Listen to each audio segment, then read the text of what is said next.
पाठ राखीन मालिकेच्या आजच्या भागामध्ये आपण पाहत आहोत की इकडं सुलोचना या प्रीतीला सांगत असतात की जोपर्यंत आलोकचं लग्न होत नाही तोपर्यंत ही गोष्ट आलोकलाही समजायला नको। त्यावेळेस श्रेयस म्हणतो की त्याचंच लग्न आहे आणि आपण त्याला काही सांगायचं नाही, यामध्ये काय अर्थ आहे।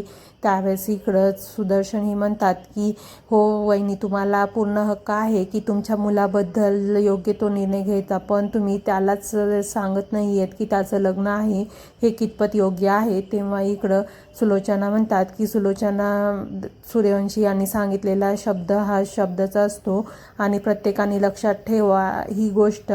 आलोक, आरव आणि आरवच्या वडिलांनाही कोणालाच सांगायचं नाही आणि लास्ट टाइम जसं आरवला फोन करून सांगितलं होतं, आता आरवचा मोबाईलही टॅप केला जात आहे, त्यामुळं त्याला आता कोणीच काही सांगू शकत नाही। त्यावेळेस तिथून सगळेजण निघून जातात। इकडं सुलोचना या सगुणाला बोलून घेतात आणि त्यानंतर त्या म्हणतात की काही करून लवकरात लवकर आलोकचं लग्न व्हायला हवं। त्यानंतर इकडं वैद्यबुवा म्हणतात की मला जेवायला वाढ आणि मला हॉस्पिटलमध्ये जायचं आहे। तेवढ्यामध्ये इकडं सुलोचना मॅडमचा फोन येतो आणि त्या म्हणतात की लवकरात लवकर आपण आलोक आणि प्राजक्ताचं लग्न करूया। त्यावेळेस इकडं वैद्यबुवा म्हणतात की एवढ्या लवकर आणि सगळं तयारी कशी करायचं। त्यावेळेस इकडं सुलोचना सांगतात की आपण उद्या साखरपुडा करूयात आणि तोही आमच्या घरी करूयात। त्यावेळेस इकडं वैद्यबुवा म्हणतात की साखरपुडा हा मुलीकडे केला जातो, जरीही प्राजक्ता ही माझी मुलगी नसली तरीही माझ्या सख्ख्या मुलीसारखीच आहे आणि साखरपुडा हा आपण इकडेच करूयात।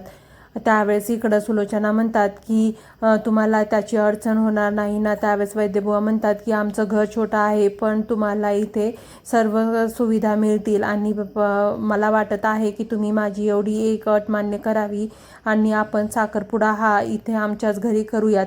त्यानंतर इकडं सुलोचना म्हणतात की ठीक आहे आणि त्यानंतर वैद्यबुवा म्हणतात की ते म्हणत आहेत की आपण उद्याच्या उद्या साखरपुडा करूयात आणि नंतर 10 दिवसामध्ये लग्न करायचं आहे। त्यानंतर त्या म्हणतात की आपल्याला वैद्य कुटुंबाकडे साखरपुडा करायला जायचं आहे। त्यानंतर इकडं संध्याकाळची वेळ झालेली असते आणि इकडं अंबिका ही आलोकला बोलायला आली असते। त्यावेळेस आलोक म्हणतो की एवढा उशिरा आणि तू काय बोलणार आहेस आणि सुलोचनाने काही नवीन आदेश काढला आहे का।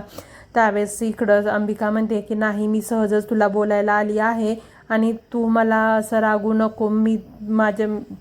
त्यावेळेस इकडं लोक म्हणतो की तुला माहीत आहे ना, मी आरव आणि तुझ्यावरती कधीच रागू शकत नाही। त्यावेळेस इकडं अंबिका म्हणते की बघ, मी तुला काही मागणार आहे आणि ते तुला द्यायलाच हवं। त्यावेळेस इकडं लोक म्हणतो तू मागून तरी बघ। त्यावेळेस इकडं अंबिका म्हणते की उद्या प्राजक्ताच्या घरी पूजा आहे आणि तिथे सगळ्यांना आमंत्रण दिलेलं आहे।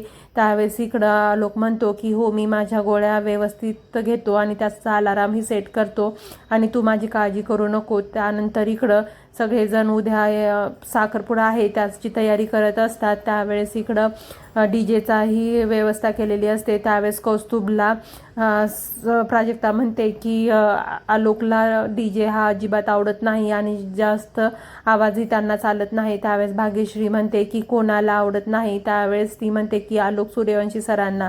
तर त्यावेळेस इकडं भाग्यश्री ही प्राजक्ताची फिरकी घेते।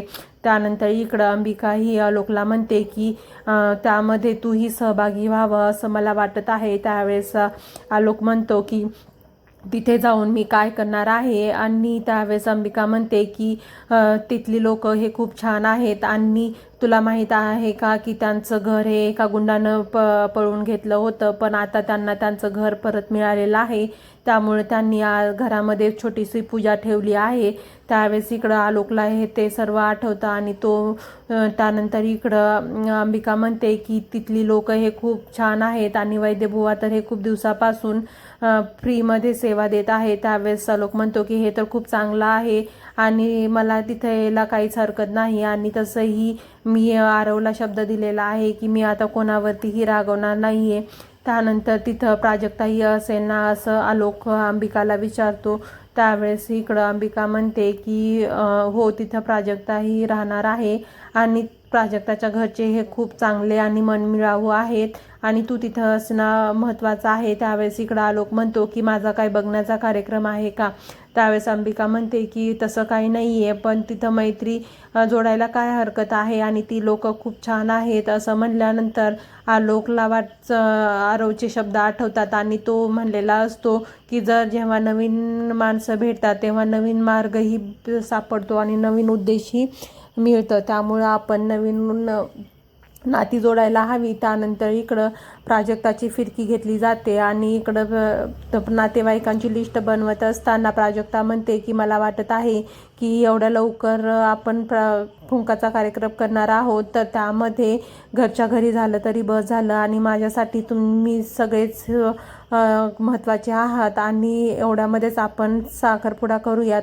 त्यानंतर इकडं आई आजी या खूप रागवलेल्या असतात आणि त्यांना प्राजक्ताच्या लग्नामध्ये अजिबात आवडत नाही. त्यानंतर इकडं प्राजक्ता विचार करते की उद्या तर साखरपुडा आहे आणि आलोकला तर लाल रंगापासून चीड आहे आणि आता उद्या कसं होणार. तेव्हा ती देवाला प्रार्थना करते की देवा उद्या कोणतंही विघ्न आणू नको आणि हा साखरपुडा व्यवस्थित पार पडू दे. तेवढ्यामध्ये तिथं भाग्यश्री येते आणि प्राजक्ताला म्हणते की बस झालं आणि देवा मी थोड्या वेळासाठी प्राजक्ताला हे तिथून घेऊन जात आहे. आणि त्यावेळेस इकडं प्राजक्ताला ती म्हणते की प्राजक्ता किती वेळ झालं आणि तू काय मागत आहेस देवाला आणि चल आता देवाने तुला भरपूर दिलेला आहे. आणि त्यानंतर इकडं प्राजक्ताला घेऊन जाते आणि ती प्राजक्ताला रेडी करते. त्यावेळेस प्राजक्ता ही खूप सुंदर दिसत असते. त्यावेळेस भाग्यश्री म्हणते की तुला कोणाची दृष्ट ना लागो. त्यावेळेस प्राजक्ता भाग्यश्रीला म्हणते की तू तर खुश आहेस ना. त्यावेळेस ती म्हणते की हो मी का नाही खुश राहणार. तर तिला वाटत असतं की भाग्यश्रीचं लग्न मोडलेलं आहे आणि आता ती प्राजक्ताचं होणार आहे म्हणून भाग्यश्री ही दुःखी असेल. तर तेव्हा ती सांगते की असं अजिबात नाही आहे आणि तुझ्या सुखातच माझं सुख आहे आणि तू वेडी आहेस का असा विचारही तू आणू नको. आणि त्यानंतर इकडं भाग्यश्री म्हणते की आज कोणाची तुला नजर ना लागो आणि खूप सुंदर